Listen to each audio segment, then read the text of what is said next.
I'm Joshua Bardwell, and you're going to learn something today. I love flying the Happymodel Mobula 7. I'm sorry that I'm not the one flying it. In this footage that you're looking at now, this is Drib flying. Screw him, he's too good of a pilot. I love flying the Happymodel Mobula 7 despite the fact that I'm not as good a pilot as Drib, but what I don't love about it is that every so often while you're flying it, it drops out of the air for no frickin' reason. And if this is happening to you, and I know this is happening to a lot of you, you may be thinking that it's failsafe.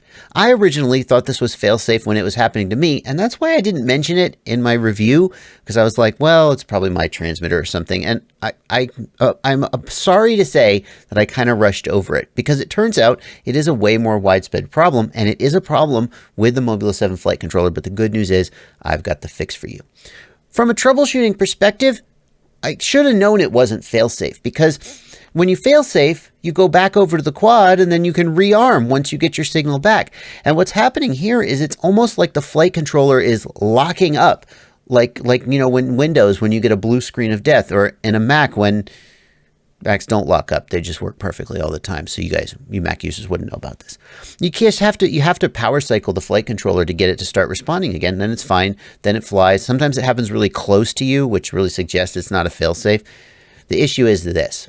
Go to the configuration tab, and the receiver on the Mobula 7 is actually an SPI receiver. It's not connected to a UART. It's connected directly to the SPI bus. If you don't know what that means, that's fine. What you need to do is you need to change the receiver type from FreeSky X, which is how it comes default, to FreeSky D. Now, when you do that, you're going to need to go rebind the Mobula 7 in D8 mode in your FreeSky radio, as opposed to D16 mode.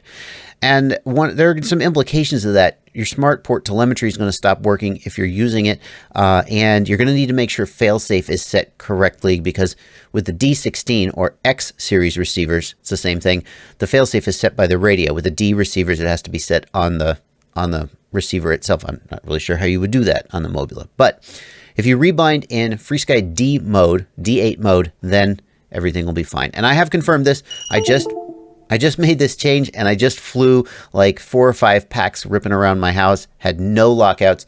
It was locking out basically every other pack, maybe every pack, not quite every pack, but it was logging out all the time before I made that change. So if you've been having this problem, I hope this fixes it for you. And if it does fix it for you, I hope you keep me in mind when you're thinking about whether or not to sign up for my Patreon or to use my affiliate links. This is my full-time job. I really love nothing more than being able to find a problem like this, figure out the fix, and bring it to you, help you enjoy the hobby more, spend more time flying and less time cussing. And if that's worth a couple bucks a month to you, I do have a Patreon link down in the video description, or it costs you nothing to use my affiliate links. You can click one of those affiliate links before you make any purchase from one of the affiliated vendors, not just the linked product. Just every morning when you wake up, just go click those affiliate links and do your normal shopping, and I get a little bit of a cut. I sure do appreciate it. Thank you guys so much for watching. I'm going to go fly my Mobula.